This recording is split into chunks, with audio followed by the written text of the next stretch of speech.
Deuxième carême initiatique à la royale et à la magie noire. Voilà le grand secret du langage pour triompher de Macron à Pâques. Aujourd'hui, c'est le non serviam. Français. Aujourd'hui, nous allons gravir le deuxième échelon d'initiation de ce carême 2022 qui, providentiellement, voit le calendrier politique de l'élection présidentielle coïncider à merveille avec le calendrier de la liturgie catholique. Mais pour bien gravir ce deuxième échelon, encore faut-il garder à l'esprit, que vous gardiez bien à l'esprit, tous les éléments constitutifs du défi à relever pour Pâques.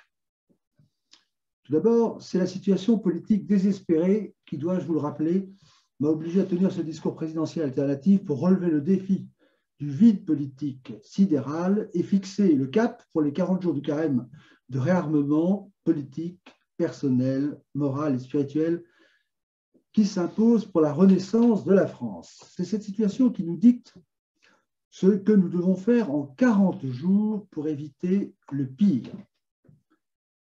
Que pour vaincre à Pâques, il nous faut attaquer le cœur de notre véritable ennemi, la magie noire.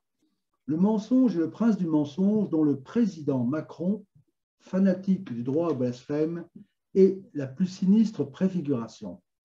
Que l'aveuglement de l'opinion publique est aujourd'hui total, que la réélection du président Macron était déjà conclue avant même l'annonce de sa candidature pour le mercredi décembre, réélection déjà conclue, sauf miracle, par cette magie politique du langage dont il se targue et dont il a le secret, magie que personne ne veut voir. Qu'avec l'hypothèse cauchemardesque de cette réélection, jamais la perspective d'un pouvoir infini d'un homme nul n'a été aussi palpable pour l'avenir. Que le négationnisme du traitement du coronavirus existant, des soins et des pratiques médicales universelles depuis 2 ans, était bien la barbarie qui ne s'était jamais vue en France et même dans toute l'histoire de l'humanité. Voilà l'horreur et le crime absolu du président candidat qui le rend éligible et dont nous ne voulons plus, bien entendu. Qu'en face de cette perspective du pire à conjurer, il n'existe aucune opposition et que voilà le constat tragique qui m'amène à intervenir. L'esprit public est resté comme en état de mort cérébrale devant ce paroxysme, qualifié même d'absurdistan par l'Allemagne, je vous le rappelle. Ce sont tous ces éléments qu'il faut avoir présents à l'esprit. Que Pâques est le jour de la renaissance spirituelle par la résurrection de celui qui a dit « Je suis la voie, la vérité et le salut ». La vérité vous délivrera, et nous allons en parler, du père du mensonge, homicide, dont Macron, je le répète, est la préfiguration. Ce qui donne cet aveuglement, donc ce plafond de verre magie noire, qui nous interdit toute reconquête politique, et que c'est au cœur du mystère de cet aveuglement que nous devons maintenant attaquer. Alors, l'actualité renforce ce constat tragique par évidemment la guerre en Ukraine. Et donc, j'ai fait une vidéo qui s'appelle Sommet de Versailles, la paix en Ukraine, c'est possible dès demain, en rappelant que le président ukrainien Volodymyr Zelensky était prêt à reconnaître le statut d'indépendance des États du Donbass et de renoncer à devenir membre de l'OTAN. C'est une occasion en or et effectivement qui est totalement passée sur silence parce que nous avons vu, ça c'était le 9, et nous avons vu donc hier et avant-hier que ce sommet des 27 chefs d'État à Versailles n'avait pas pour but du tout d'envisager la paix, au contraire, il fallait s'installer dans une guerre, dans une action, dans des soutiens, dans des restrictions indéfinies.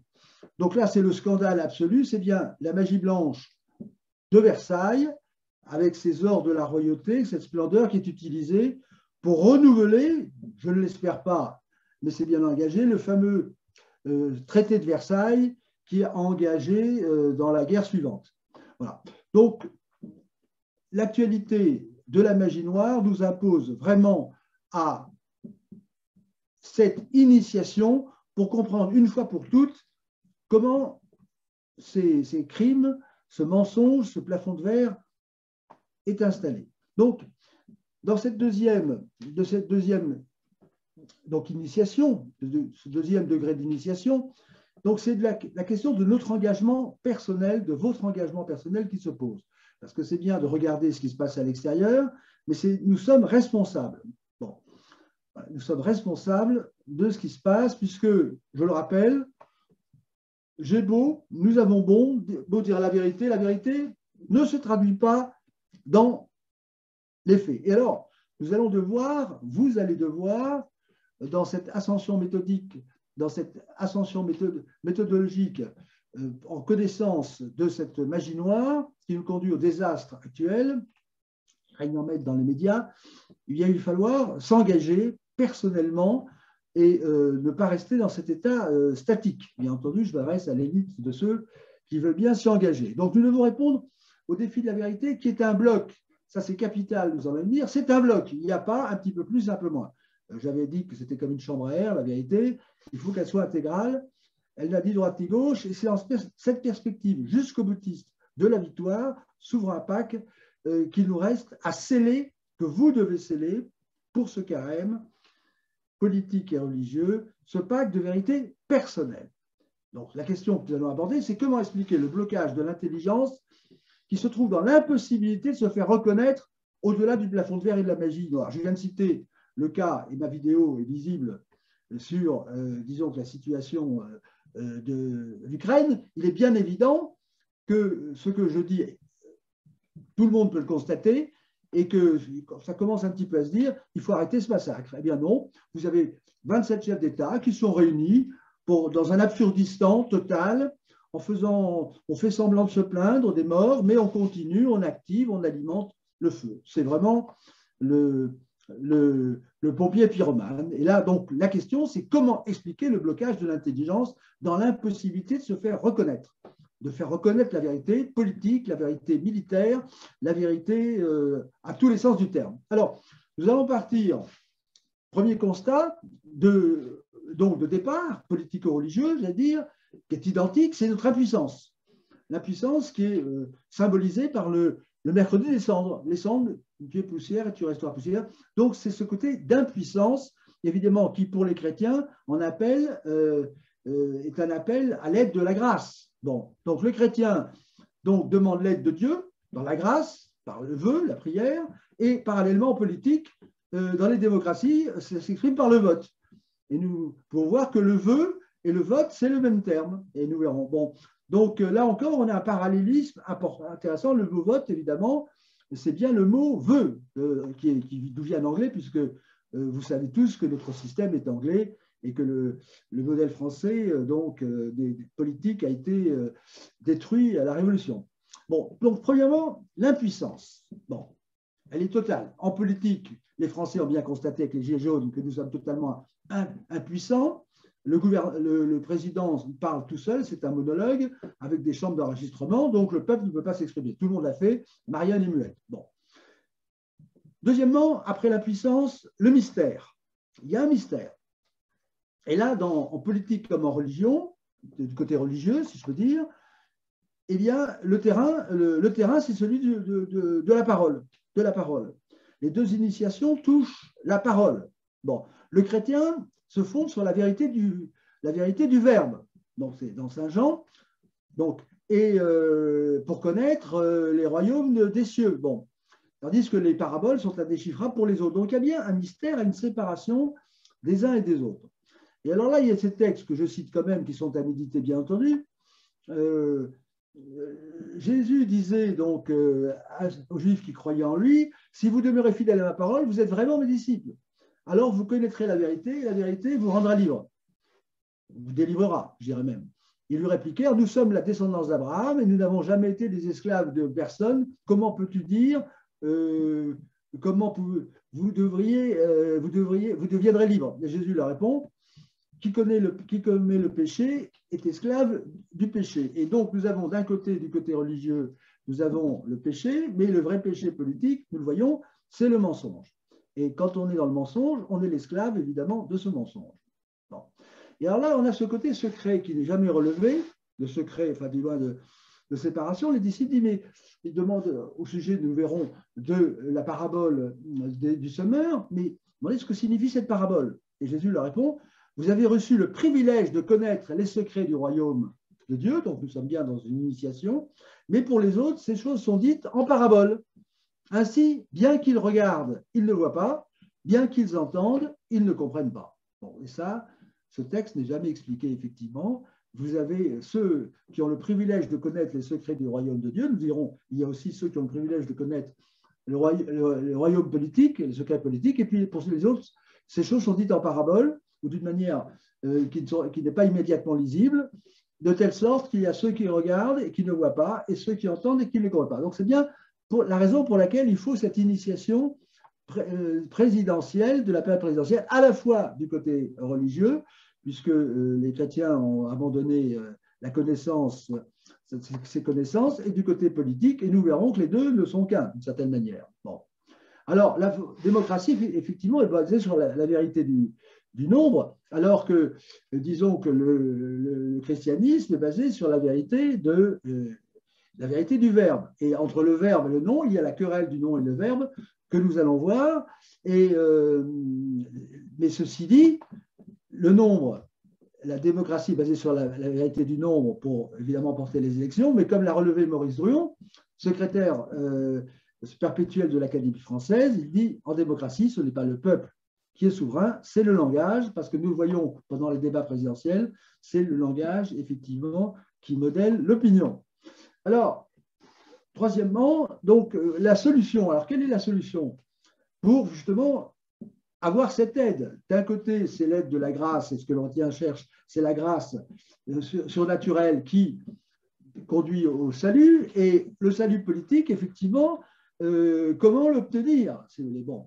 Alors, il faut donc, il y a d'un côté accueillir la parole de Dieu, nous allons le voir, et puis de l'autre côté, il y a effectivement les valeurs des droits de l'homme et autres qui permettent d'accéder au-delà du plafond de verre.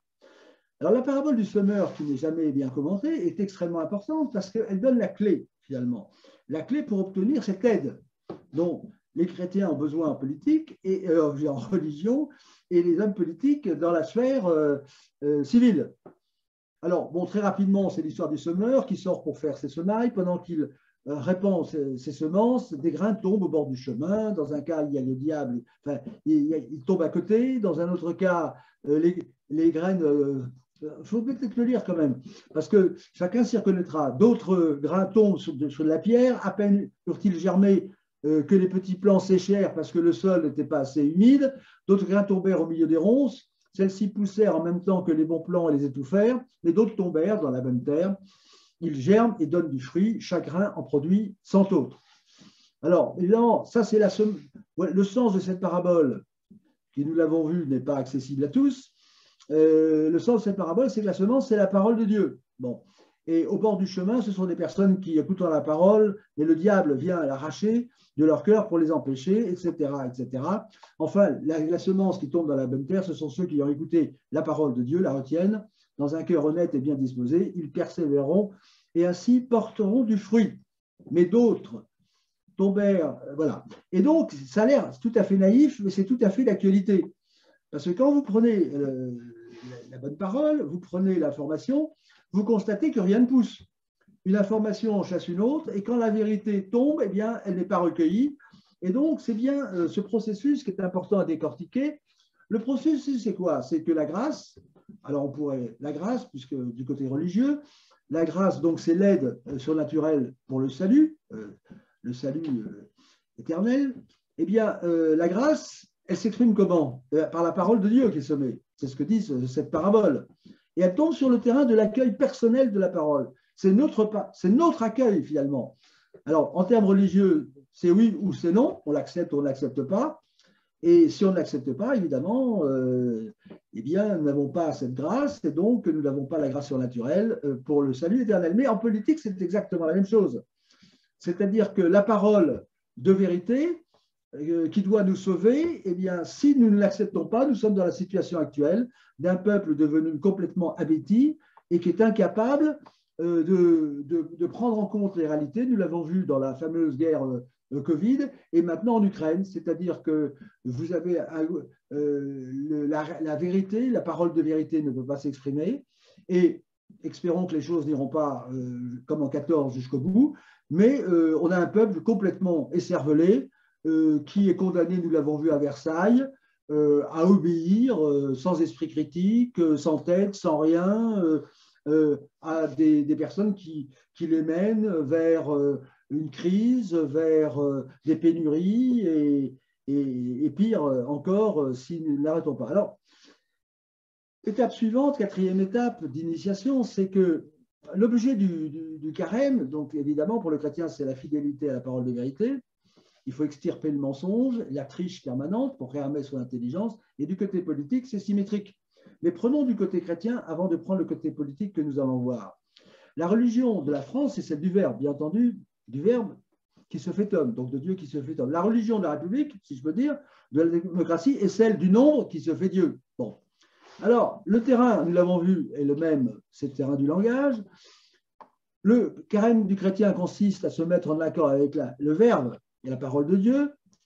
C'est la fameuse phrase « Celui qui garde ma parole sera sauvé », mais du côté de la politique, nous verrons qu'évidemment, les nouvelles tables de la loi, qui ont été représentées symboliquement comme les évangiles, ce sont bien entendu les droits de l'homme. Mais alors on voit qu'actuellement, ça sera un thème ultérieur d'initiation, mais enfin, ça ne fonctionne pas. C'est-à-dire que ce langage, les gilets jaunes ont bien montré, ne fonctionne pas. Alors, donc, ça sera très important de revenir en termes d'initiation sur l'axe fondateur des tables de droits de l'homme, qui ne sont jamais enseignées à l'école, évidemment, et que personne ne décrit, et évidemment, notamment l'article 3 est tout à fait significatif sur la raison pour laquelle ce système dysfonctionne. Alors, le péché contre la langue, c'est le rejet de la vérité, ou le mensonge qui est général. Bon, alors, donc, des deux côtés, le carême d'un côté religieux et politique doit conduire à la reprise, évidemment, du salut, c'est-à-dire du pouvoir. C'est-à-dire, nous sommes actuellement dans cette situation que nous avons décrite, qui est catastrophique et que l'Ukraine ne fait que mettre en évidence. Parce que j'avais bien écrit un livre, il y a 30 ans, l'Europe c'est la guerre, lettre ouverte à ceux qui croient encore que l'Europe c'est la guerre, et maintenant, la construction européenne, parce que ce n'est pas l'Europe, est en train de se constituer en machine de guerre. Alors, il est évident qu'il faudrait peut-être retrouver ces esprits. Bon. Alors, le système global ne marche pas. Bon. Et c'était l'idée du RIC, de ceux qui voulaient inventer une sorte de voie de rattrapage. Or, en vérité, l'aveuglement collectif que nous vivons ne peut être détruit que par un carême de vérité personnelle. C'est-à-dire que la fameuse intelligence collective actuellement, nous voyons, c'est l'aveuglement collectif. Et donc, c'est pour ça qu'il faut que personnellement et l'engagement, ça ne peut cet aveuglement collectif, et c'était le rôle des héros, des saints et des génies, de détruire l'aveuglement collectif par un carême de vérité personnelle qui n'a pas été suivi. Je vois très bien que les vérités, notamment celles que j'ai mis en évidence du genre plus on vaccine, plus on tue, c'est facile à répéter, eh bien, ça ne passe pas. Voilà, ça ne passe pas, c'est bien cet aveuglement. Donc, il s'agit bien, l'objectif de ce carême politique, purger le mensonge collectif du nombre. Voilà. Alors, maintenant, nous allons arriver à la suite, ce qui est important, l'étape suivante. C'est, donc, je dirais quand même qu'avant qu'il y a deux initiations, effectivement, qui sont très importantes de bien retenir que c'est une compétition des formes, parce que vous l'avez vu, nous l'avons vu, on passe d'une initiation religieuse à une initiation politique, donc il y a une traduction politique de l'initiation religieuse et réciproquement, comme on peut faire une traduction grammaticale de la politique réciproquement, parce que ce sont les mêmes formes. La vérité étant une, il y a les mêmes formes. Alors, les chrétiens ignorent la magie noire. Je tiens déjà à dire que ceux qui pratiquent la magie noire connaissent bien la magie blanche.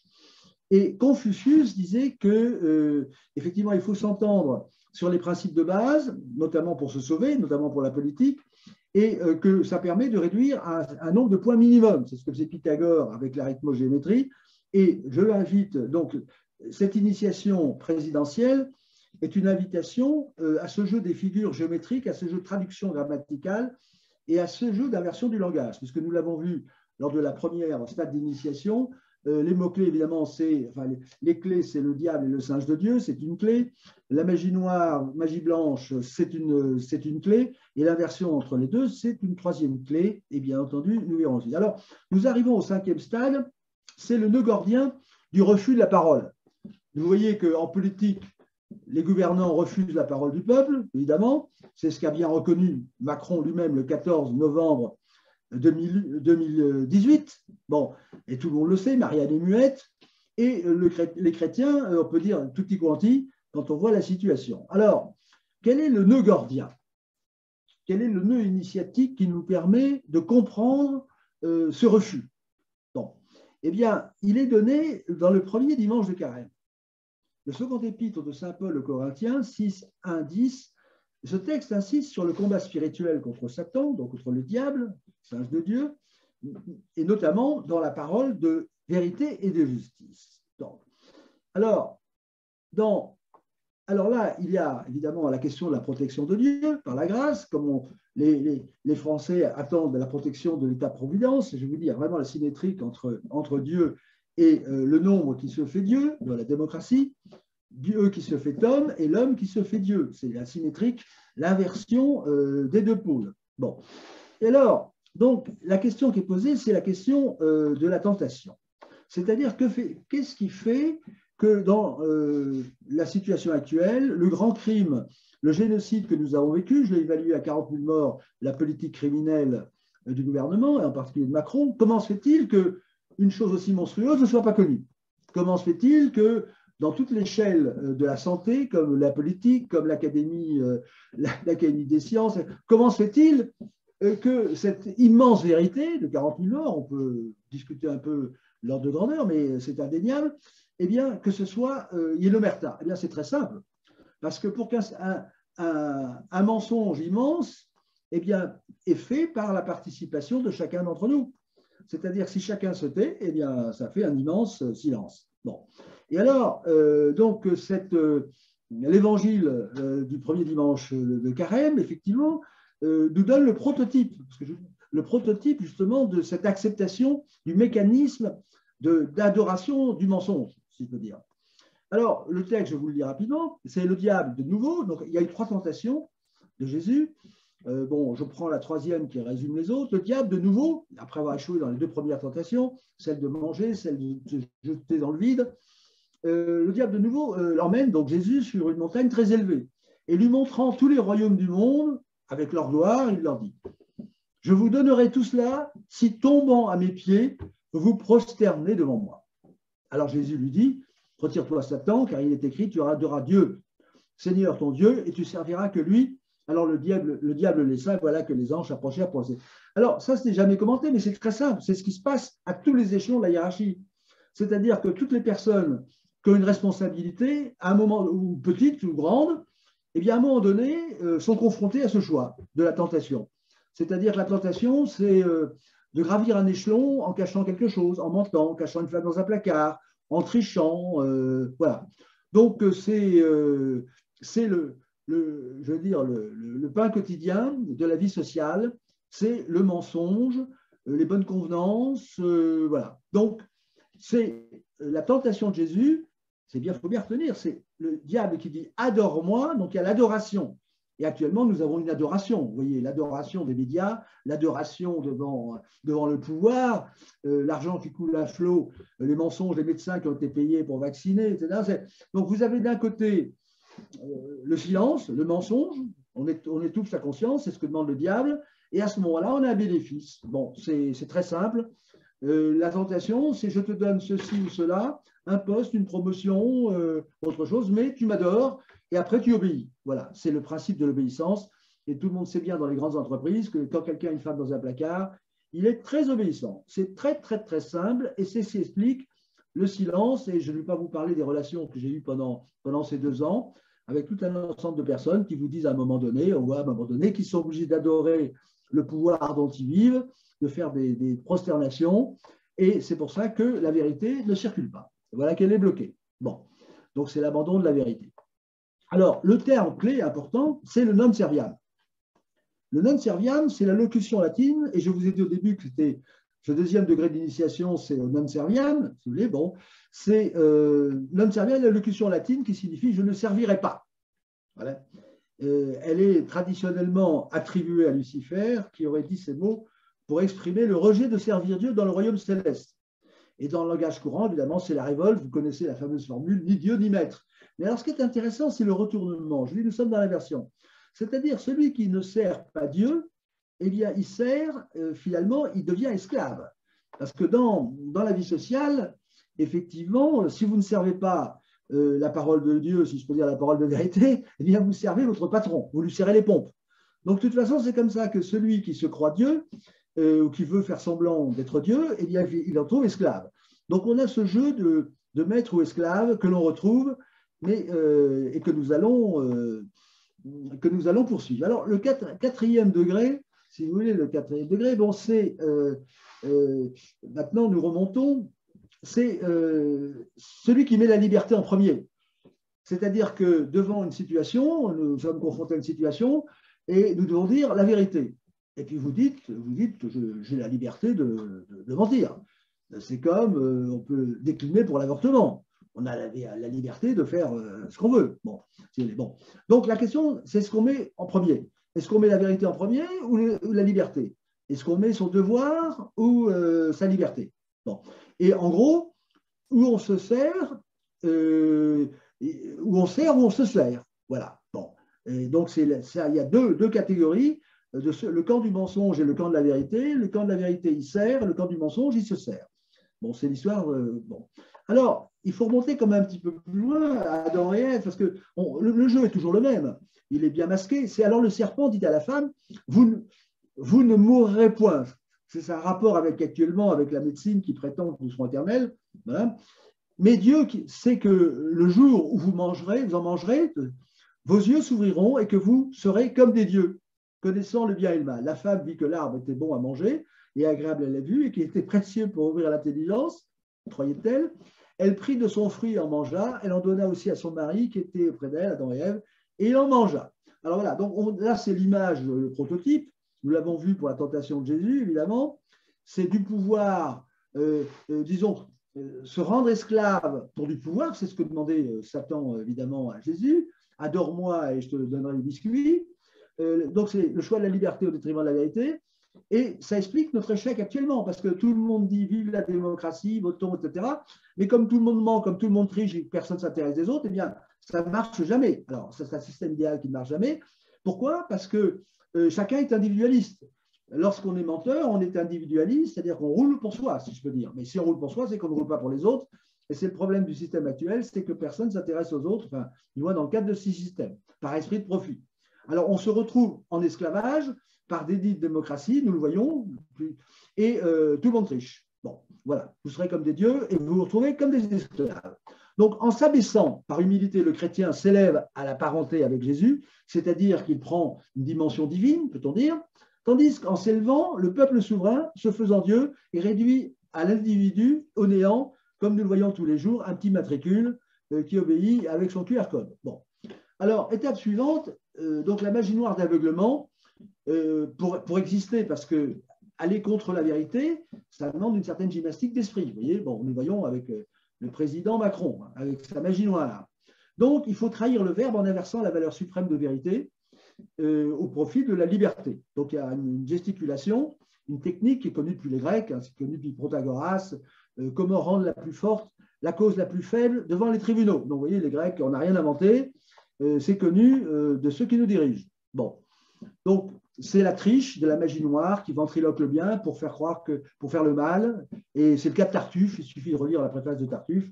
Tout est dit, évidemment, il fallait que l'école dite nationale supprime les classiques pour crétiniser, évidemment, les élèves et que l'obéissance soit de plus en plus aveugle. Donc, étape suivante, donc après, il y a ce mensonge qui est nécessaire, le truc du menteur, évidemment, qui ne cherche que son profit, donc il succombe à la tentation politique et les autres. Et donc, ces techniques, évidemment, ont été théorisées et ont donné le langage révolutionnaire. On promet la liberté, on se retrouve à la guillotine. Quand on pense effectivement que, et nous en reparlerons, évidemment, ça fait partie de l'initiation de ce langage révolutionnaire qui a été très bien décrit par la harpe, qui permet de faire le mal en disant que c'est bien. C'est évidemment le président Macron. Je vous protégerai, 40 000 morts, bon, je vous protégerai, bon, c'est la guerre qui s'annonce, vous voyez, c'est facile. Bon, évidemment, le bon peuple ne peut pas penser qu'un président de la République qui rentre au château de Versailles, qui prend la posture de Louis XIV, puisse être un menteur fini. Bon, on ne peut pas penser qu'il dit l'inverse, là c'est exactement ce qui se passe. C'est quelqu'un qui vous ruine, qui vous tue et qui vous mène au désastre c'est la langue d'Orwell aussi. Bon.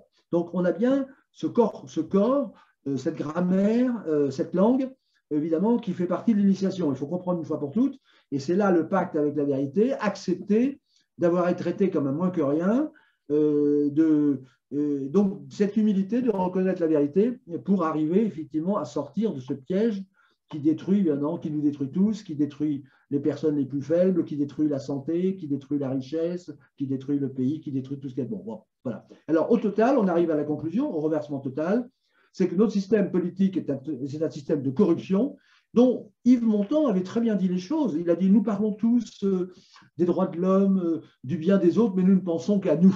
Voilà. C'est-à-dire que celui qui n'accepte pas le principe de vérité, la soumission à la vérité, et ce que les chrétiens appellent la parole de Dieu, qui est la vérité vous délivrera. Délivrera de quoi? Eh bien, du mal, du mensonge.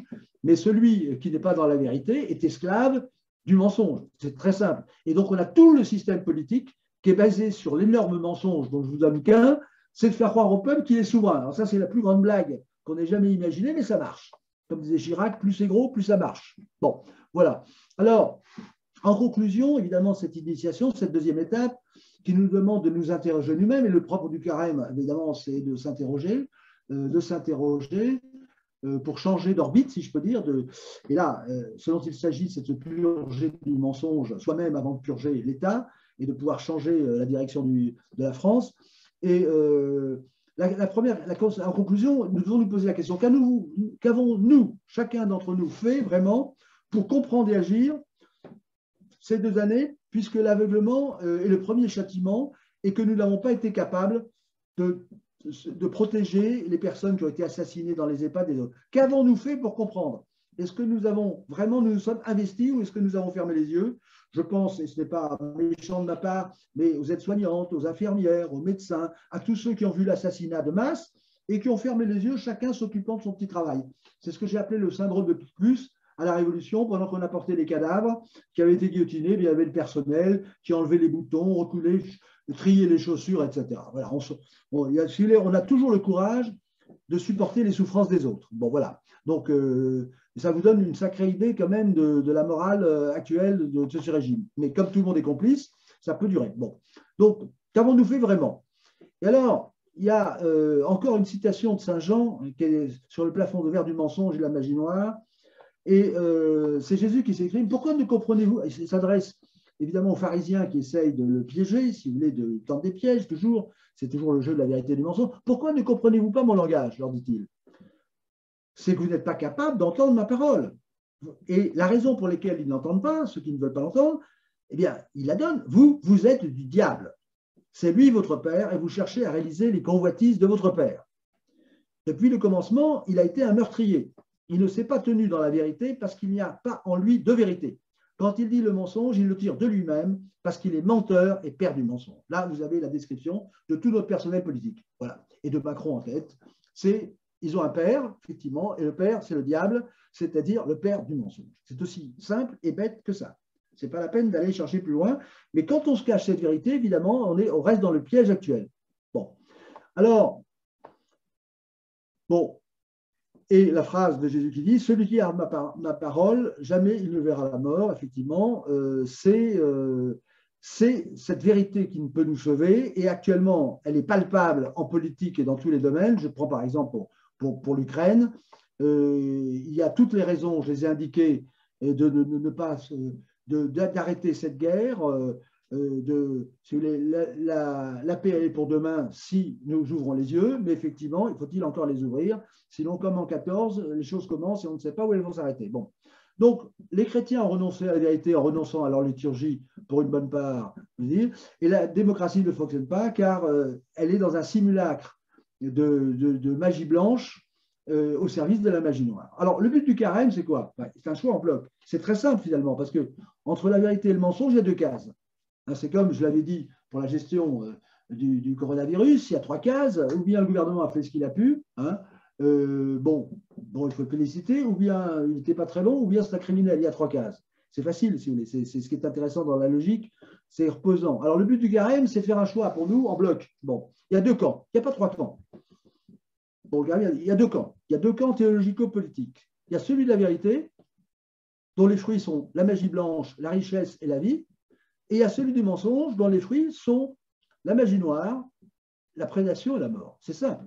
Donc l'enjeu personnel de cette initiation pour Pâques, si je peux dire, puisque le but, en tout cas, il y a le but religieux, il y a le but politique, puisque nous allons avoir encore le grand fils du père du mensonge, le président Macron, qui pour l'instant est en voie d'être élu, et celui de l'aliénation. Donc l'enjeu personnel, c'est l'aliénation à laquelle nous assistons depuis des années.